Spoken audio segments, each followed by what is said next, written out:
especially where I'm down here in South Florida, there's a lot of media down here who legitimately thinks Florida State's going to have another losing season. Cam Underwood does not think we will win more than 5 games. Manny Navarro from The Athletic, former Miami Herald writer, another typical Miami fan who couldn't get into the school. He thinks Florida State will go 4-8 this season. There's a lot of people who legitimately think that Florida State will be bad this season. So, Logan, I will ask you this question. You're going to say that I'm the negative Nancy out of the group. Are you mentally prepared for the idea that Florida State could have another bad season? Or are you just completely bought in that Florida State will be light years better this season?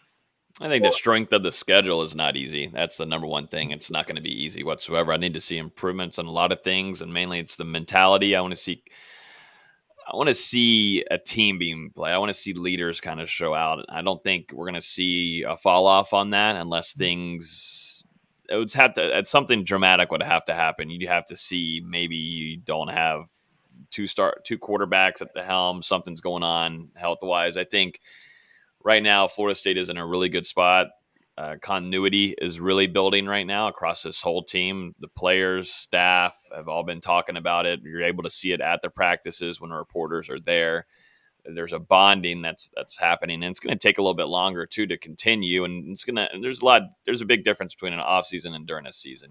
You're going to have, you could practice, and that can be good times. But whenever you have a loss, how's that going to work for you whenever you're getting ready for practice the next day? Is that kind of vibe with somebody building those relationships, is that going to continue, or is that going to fall off because you're just kind of done? You're done with it. The season's over. You lost, and that could happen against Notre Dame. If they lose, what does that kind of do for the attitude on this team? And I think this team is still very, very young. It is, it's one of the youngest in the country. But I'm interested to see how mature this team is. I want to see how this staff has been building this team, and I think there's a lot to like. I don't think I'm ready if they do. If we see an even worse team than last year, I don't think that's going to happen. I don't. The record is not going to be easy. Like I said, it's one of the hardest schedules once again that Florida State is going to have to go to. I'm calling this a first year for Mike Norvell, and getting a true year as a coach. He didn't have a spring last year whatsoever. Going through a pandemic. That's you don't count that as a first year for a new coaching staff coming in whatsoever. Not at all. He went 3-6. Own it. If I had to own Willie Taggart going 9-12, you have to own Mike Norvell going. Well, and he did, and he didn't have and he had a spring. He had all the time. 3-6. Just you own it. Yes, it's on his record. He has to own it. Yes, absolutely. Every coach in the country, regardless of whether they were at that program for 20 years, like Kirk Ferentz at Iowa, or their first year, like Mike Norvell. There is something called understanding a situation, putting it into context. He could not meet with his football team the entire offseason. Mark, I know. First of all, the fact that Mark just got riled up is the greatest birthday gift I could ever get, number one in my life. That's a great early birthday gift. He inherited the worst Florida State roster in like 40-some years. Mark, I understand what you're saying. What my comment was about Logan over there, the FSU Twitter himself over there, saying that he does not count last season. You have to count last season. Yeah, it counts. You have to count last season. Own it. We're counting it, but I'm not counting as a coach. I'm not looking at what he did at Memphis, and then he comes here at FSU. Already has a locker room that's one of the worst locker rooms in the country. And you have to have COVID-19. You're having to do everything over Zoom. You're having to do workouts. You're doing dumbbell workouts. You're having to send weights to people to do some bicep curls. I don't see, and he tried his hardest to be as organized as he could, but now I would love to, if there's anything we can criticize him on after a game and see what happens, and boom, he's had a full off season. He's had a spring. He's got some of his players coming in now. Mm-hmm. I want to see if that, and then I'll start really dialing in. Last year there's some ups and downs too, but before the gentleman to my left loses his mind with whatever he's going to say, I see it. I see the brain. The brain is just moving right there. That's what I'm going to say. The Notre Dame game is not the most important game because we all pretty much know Florida State is more than likely, barring a great game, barring an upset, Florida State is going to lose the opener to Notre Dame.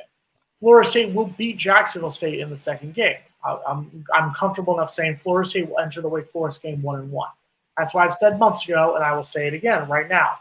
The Wake Forest game is the most important game on the schedule. Florida State has the athletes to beat Wake Forest. Florida State has the talent to beat Wake Forest. Florida State's mentally over the last 4 seasons, the mental hurdles have kept them from being able to beat teams like Wake Forest. If Florida State really wants to show that they have turned this around, if Florida State really wants to show they are ready to get back to the Florida State program we grew up watching, we were in school watching, that's what they need to do. Win the games you're supposed to win. Beat Wake Forest. Beat Louisville here on the 25th.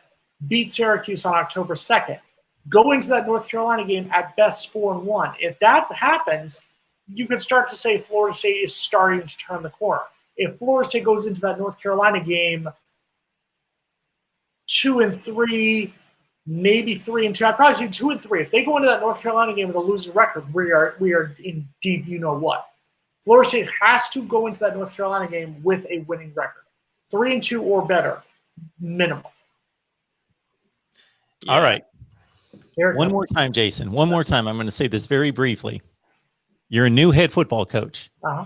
You inherit a roster that has some talent, a roster that's like a mid-level ACC if we're just evaluating talent. It's not a vintage, regular, normal Florida State roster.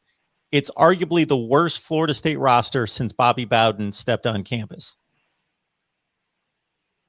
I'm not, once again, Mark, I'm not arguing with anything you've said. I'm not arguing with that coach Mark had to then install a new offense, new defense with a new coaching staff, new coordinators, and all that, and do that from hundreds of miles away over the internet. Mark, I'm not attacking Mike Norvell. I get that my past comments on Mike Norvell would get both of you fired up because you guys are the Norvell defenders. I get it. I understand it. That comment was not for you, Mark. That comment was for Noel Game Day's Discord leader over there, Logan Robinson, the 6th-year senior at Florida State. Wait, you're 6th year or 5th year? 4. This is my second and a half year at. I apologize. The second and a half Discord leader at Florida State, Logan Robinson, who said that last year didn't count. That's all I was saying was own it, move on, because you have to own last season so that this year when we're a 7-5 team, as I have projected, I have no shame saying that we will be 7-5 this season, it'll be an amazing turnaround. And I will put a Mike Norvell fathead right here just for you guys so that you guys can look at Mike Norvell the entire time. No. What's the deal? If they go what? I think they'll go 7-5. I think they will go 7-5. Yeah. And I just want to see a turnaround. That's what I said. I want to see 7-5 is huge. I want to see us win the games that we are supposed to win. I want us to go into the North Carolina game, and I've projected. I think we will go into the North Carolina game 4-1. Now that's maybe just me being biased as a Florida State grad, as a unabashed Florida State homer. I'll admit it.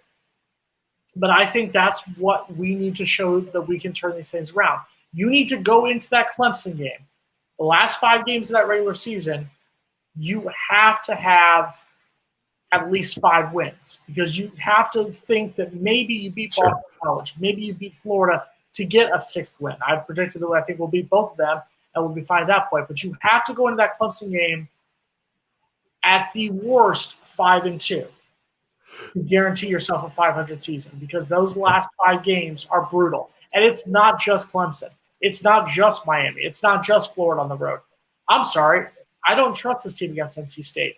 Logan knows all the times we've gone up to Raleigh. Logan knows all the times that they've come to Tallahassee and ruined our hopes and dreams. It's happened more times than we've all wanted to count.